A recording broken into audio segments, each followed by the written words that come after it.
CBS Sports. And first pitch crushing. Deep left field. This is way back. Walk the walk. Got a fantasy question? Email fantasybaseball@cbsi.com. Get ready to win your league. Where fantasy becomes reality. Now here's Frank, Scott, and Chris.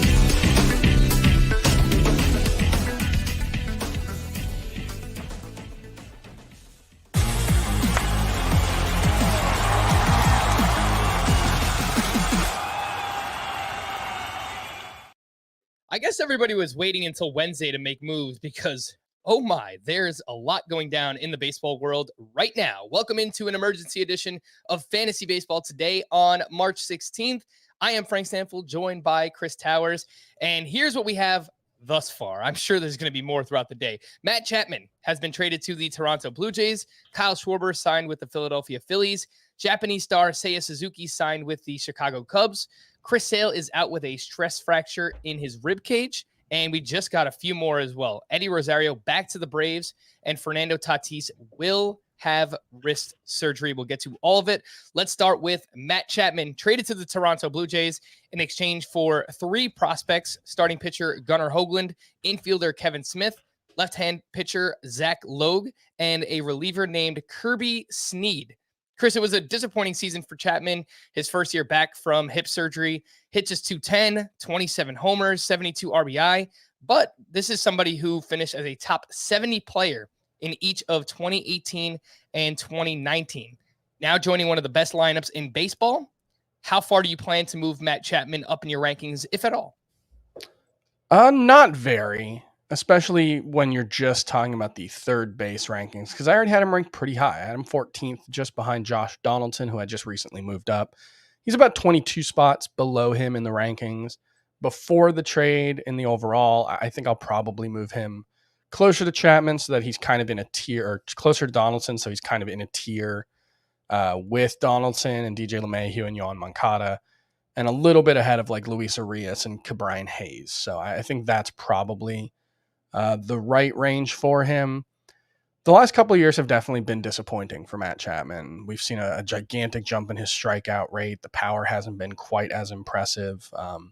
And the batting average has sunk as a result of it. So all of those things are pretty bad signs. But it's also worth pointing out that he had a pretty serious hip injury in 2020 that he had surgery on in the offseason, and he was coming back from that surgery in 2021. And you did see decline in his defensive numbers in both 2020 and 2021 that indicates that, the hip was probably playing a pretty big role in that. The question for 2022 and beyond is whether, like Buster Posey, who came back from hip surgery following the 2020 season that he didn't play in and had this huge resurgence and put together one of the better seasons by a catcher in 2021. So I think that's the question, is how much do you think he can bounce back? I think there's plenty of upside. I've always looked at Matt Chapman as someone who could make a very big leap leaving Oakland, because a lot of the underlying numbers are very good. He hits the ball really, really hard. I mean, prior to 2021, his average exit velocity was 92.7 miles per hour or higher 3 straight years. He had an 18% barrel rate in 2020, 12.1% in 2019. The strikeout rate has gotten to become a problem. And if he strikes out at 30% rates moving forward, he's probably not the guy who can still be a very, very good hitter while striking out 30% of the time. I don't think he can be a Joey Gallo or Giancarlo Stanton type. I think the ceiling's probably lower, but if he can get back to being around an average strikeout rate guy like he was prior to 2020, I think the move to Toronto can be a really big boon for his production. I think you could see him get back to being a low to mid 30s homer guy. And, obviously the Blue Jays lineup is really, really strong. So I think this absolutely increases his upside to a point where it's probably worth the risk as a low end starting third baseman. And we will take all the help at third base that we can possibly get. He doesn't come without risk. Again, the injuries, the strikeouts for Matt Chapman, but the team context, the lineup, the ballpark that he's moving to, all fantastic here for Matt Chapman. And there were some signs in the second half. You look at the surface level numbers, they weren't good. Batting average, OPS, still not great. 18% barrel rate in the second half last year. That was sixth best among qualified hitters. So maybe a sign of things to come for Matt Chapman this upcoming season. Chris, who would you rather have now? I think you might have mentioned this, but Chapman versus Josh Donaldson. I think it's a pretty interesting debate. Obviously, both guys have their risks, but both in really good lineups right now. Yeah, I think the biggest risk with Josh Donaldson is mostly just playing time. Obviously, his age is a bit of a risk in that there's a chance that the bottom could fall out, but we've seen very few signs of that. He still impacts the ball incredibly well, was still very productive on a per-game basis last season. So I think Josh Donaldson has to be ranked a little bit higher than Chapman, but it's one spot in the third base rankings, 3 spots in the overall rankings. I think it's very close. Chapman probably has more upside if he can get that strikeout rate back down. You know, I could see a situation where Chapman hits 275 with 35 homers and, 200 runs and RBI. That's not out of the question. I don't think Josh Donaldson can get there, especially with the counting stats. So it's a risk reward question. And I think Chapman has both more risk and more reward. But there are more question marks in his profile than Donaldson. All right. It was a pretty nice prospect haul for the Oakland A's here. Gunnar Hoagland was the first round pick in 2021 for the Toronto Blue Jays. Infielder Kevin Smith, he's put up some big numbers in the minors. It hasn't translated yet at the big league level. Wouldn't surprise me if he gets the opportunity to start right out of the gate for the Oakland A's. And I would say keep an eye on Kirby Snead because he has 23 saves in the minors and some pretty good numbers as a reliever. So maybe he can work his way into the closer mix. Look, the Oakland A's are not done. It wouldn't surprise me if they trade Lou Trevino, if they trade, a couple other pitchers, a couple other hitters here. So wouldn't surprise me again if Kirby Snead works his way into the closer mix for the Oakland A's. Let's get into Kyle Schwarber. He signed with the Phillies on a 4-year, $79 million deal, finishes the 84th overall player in Roto last season, averaged 3.3 fantasy points per game. That was tied for 15th among outfielders with Yordan Alvarez and Cedric Mullins. Like Schwarber last year when he played was absolutely ridiculous. 32 homers over 113 games and now joins an even better ballpark. I mean, according to StatCast, Schwarber hit 32 homers last year. That would have been 38 in Citizens Bank Park. So what do you think about this move, Chris, Kyle Schwarber to the Phillies? For Kyle Schwarber's fantasy value, I think it's nothing but good. It raises some interesting questions for the Phillies as far as defensive positioning and defensive ability, but those are not anything new for the Philadelphia Phillies. They've been pretty awful defensively for a long time. So I guess that's not that big of a concern. He's going to play every day. I don't think there's any question about that. Schwarber's not a liability against lefties in the way that someone like Jesse Winker is. So, Schwarber's an interesting case. And there's a handful of guys like this. Marcus Semion's another one who we've talked about a lot, where basically he's sandwiched 2 awesome seasons around an awful 2020. And it kind of feels like you can just throw the 2021 out, right? It was a weird season. You were facing only a handful of pitchers from 2 different divisions. You were, you had restrictions on travel and what you could and couldn't do and all that stuff. And so just the sample was small. So when you look at Schwarber, 871 OPS, 38 homers in 2019, 32 homers in 113 games in 2021 with an 928 OPS. Overall, over the past 3 seasons, you're looking at a 245 batting average, 862 OPS, per 162 game averages of 40 homers, 93 RBI, 93 runs. So I think he is someone who you absolutely look at as a high-end power hitter who, based on where he's going in ADP, we've talked about it a lot. I think we all like him quite a bit. And, just to give some context to the park factors that we're dealing with, Philadelphia Citizens Bank Park, according to StatCast, park factors has a home run park factor for left-handed batters of 118, so 18% better than the league average. The Red Sox, where he played, at the end of last season, was a 91 park factor for home runs for lefties. And so, you look at his production with the Red Sox and only 7 home runs in 41 games. Oh, that's not great. The context of where that happened was quite important. And Washington, I think, is, more like a neutral park. So I think Kyle Schwarber has, I don't know, he's definitely top 10 in terms of chances to hit 40 home runs. And I think this ballpark move only helps. I'm not sure I'm going to move him up in my rankings much, but that's already because I had him pretty high. At outfield, I have Kyle Schwarber, 24th, just behind JD Martinez, just ahead of Cody Bellinger, Chris Bryant, and Randy Arozarena. So I think there's a chance that you're getting really high-end production for Kyle Schwarber. Yeah, and I think as we see with many players, Chris, once they sign, they start to, creep up a little bit in ADP. And Kyle Schwarber right now is going as the 35th outfielder off the board at pick 115.4. I'm thinking that he moves up at least around. I think he climbs inside the top 100, right around that range of, Bellinger, Brian Reynolds, Mitch Haniger. I think that's probably where we're going to see Kyle Schwarber wind up in terms of ADP. And he's worth it. It would not surprise me one bit, Chris, if at the end of the season, we look at Schwarber the way that we look at guys like Pete Alonso or Matt Olson now, right? Yep. Someone who can hit 250, 260 with 40 to 45 home runs. Just would not surprise me one bit. Reminder to join our FBT March Madness bracket game. The winner not only gets a spot in one of our listener leagues, but also a $100 gift card to Paramount Plus. With P Plus, you can watch college hoops, Champions League soccer, golf, football, and the brand new series Halo streaming on March 24th. You can join at cbssports.com/FBT brackets. The link is in the podcast and the YouTube description. Let's move on to Japanese star Seiya Suzuki, who signed with the Chicago Cubs on a 5-year, $85 million deal. Very interesting player here, coming over in the prime of his career, 27 years old. Last season in Japan, Suzuki hit .317 with 38 homers and 9 steals. He does have a 25-25 season under his belt over in Japan. Chris, we were talking beforehand, and typically it's pretty tough to value players coming over to the United States, whether it's from Japan or Korea, because obviously, those players are coming here because they put up massive numbers.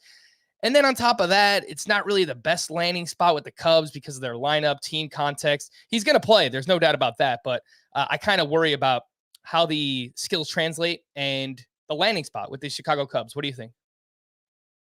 You're muted. Theoretically, the landing spot's not a bad one. It's not a good lineup. And Chris is gone. So I will continue here until we get Chris back on the feed. But we were just talking about Seiya Suzuki again, a very interesting skill set, someone who has this massive uppercut swing. That's what Scott has said about him before. And I know he's someone that you could be drafting in first-year player drafts right now. Again, that is Seiya Suzuki. He's probably like a top 5 or 6 player in first-year player drafts for those playing in dynasty leagues. But let's talk about his redraft value here, Chris. He's going around pick 190. And we were talking beforehand. It sounds like you like him a little bit more than that. So talk to me about Seiya Suzuki. Yeah, I think there's a lot to like about the skill set. Look, it's hard to know exactly how players will adjust to making the leap from the Japanese professional, Nippon Professional Baseball League to the major leagues, because it's not just the level of competition that they have to adjust to, but it's the whole cultural adjustment. It's having never seen any of these guys in live action outside of maybe the World Baseball Classic or, some other exhibition games. You have the, living in a new country, adjusting to all that. You never know how someone's going to react to all of that. And look, you can't take Suzuki's numbers in Japan at face value because, he would be one of the best players in Major League Baseball if you did that. Last season, he had 38 homers and an OPS north of 1,000. So I'm not expecting that.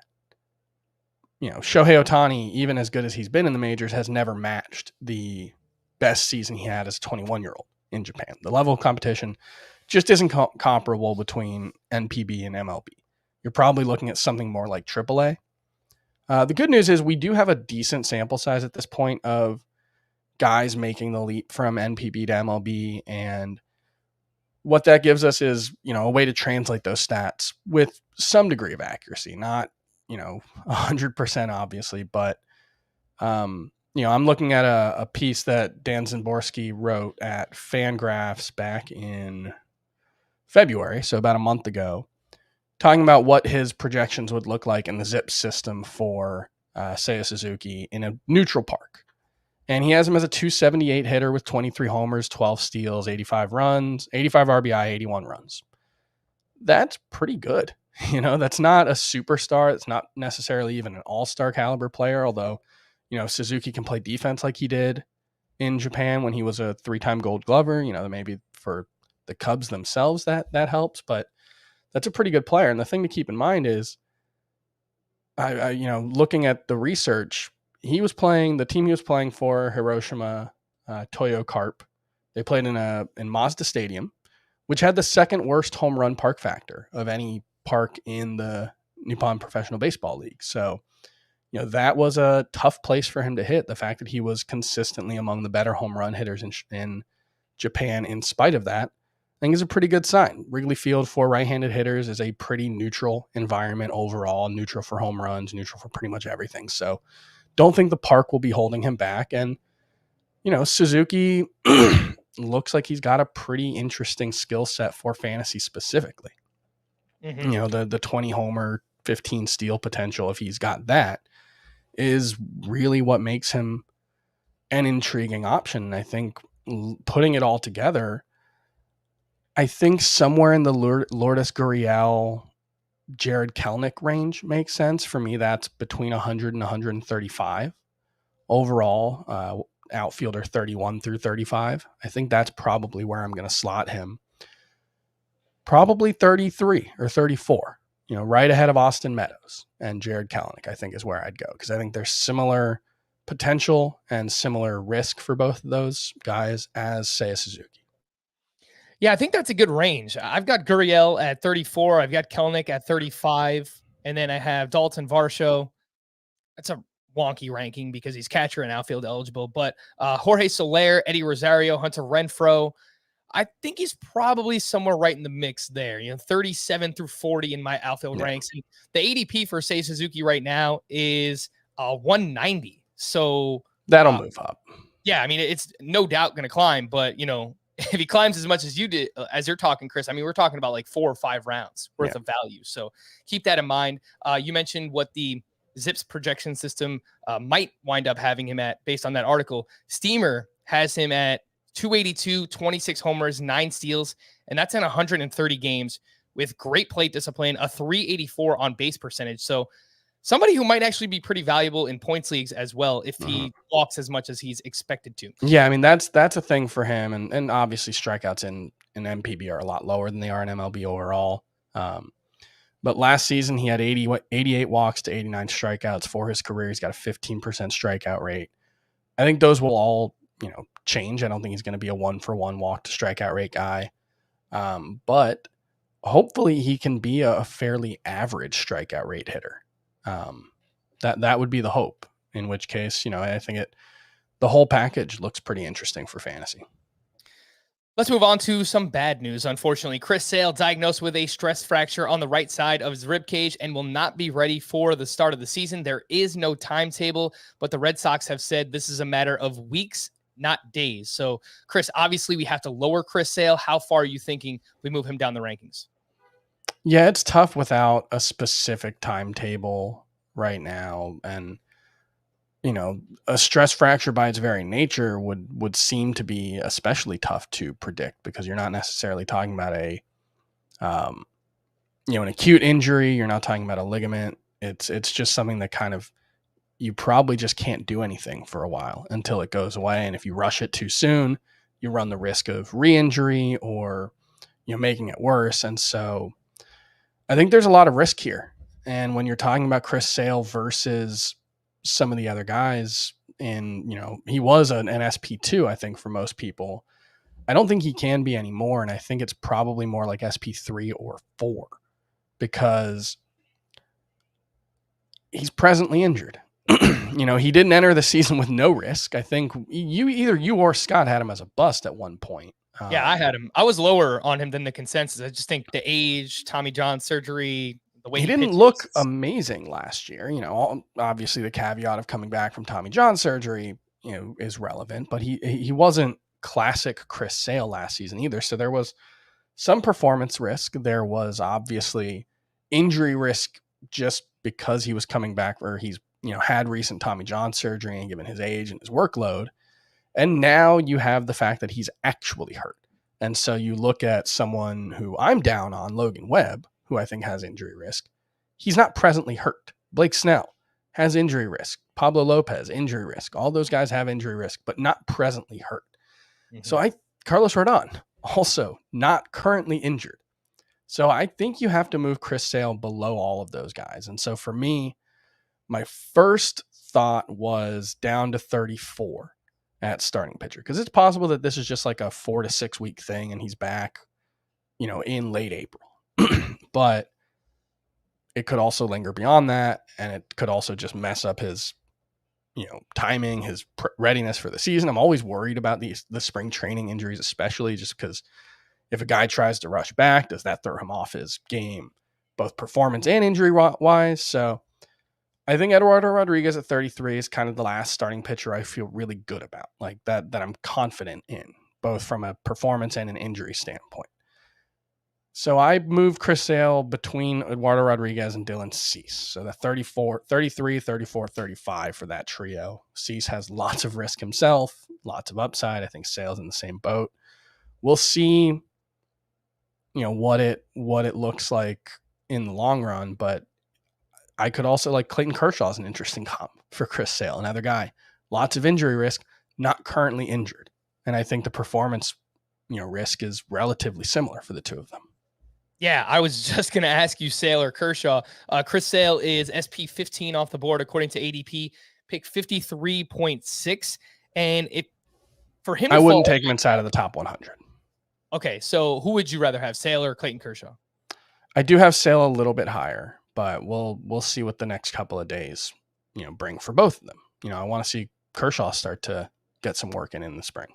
All right, Clayton Kershaw's ADP is 128.8. So yeah, Sale would have to drop about 70, 80 spots here to wind up around where Clayton Kershaw is, and it might be warranted based on this injury. A few more things. Eddie Rosario back to the Atlanta Braves on a 2-year, $18 million deal. And Chris, I've talked Eddie Rosario up as a sleeper, more so just undervalued. He's going just outside the top 200 picks from each of 2018 through 2020. Each of those seasons, he finished 53rd overall or better in Roto leagues. So I have no reason to believe he won't come close to doing that. I know got off to a slow start last year, but once he got traded to the Braves, he was awesome. He was great in the postseason. Some power, a little bit of speed, solid batting average. I love this move for Eddie Rosario heading back to the Atlanta Braves. I struggle with players like Rosario just because I don't think he's all that good, like in real life.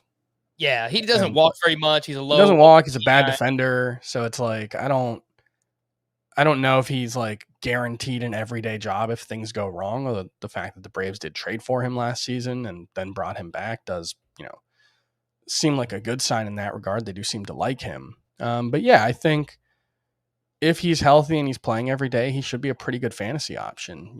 The hopefully won't hurt you in batting average. He is a pretty good contact hitter.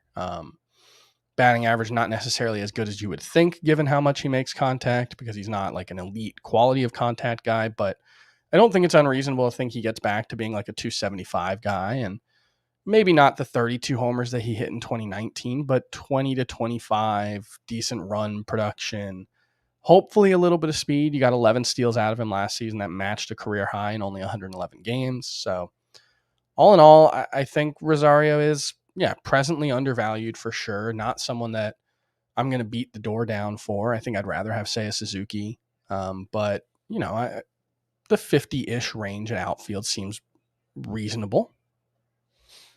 All right, let's wrap up here. Fernando Tatis is undergoing left wrist surgery on Wednesday, which means he will likely miss up to 3 months. I mean, that was the original timetable that we heard the other day when they talked about, the reality of the situation and that he could have surgery.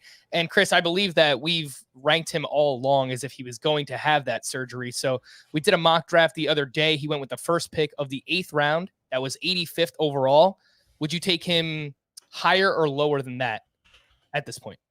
That's higher than I'm willing to go. I think he probably should be more in the 10th round range, at least for me. Because the way you look at it now is, okay, 3 months is probably the minimum. So you're probably looking at a return around the middle of June in a best case scenario. So we'll say June-ish, late June. but then you're not 100% sure he's going to come back and be himself coming off this injury. So that's a concern.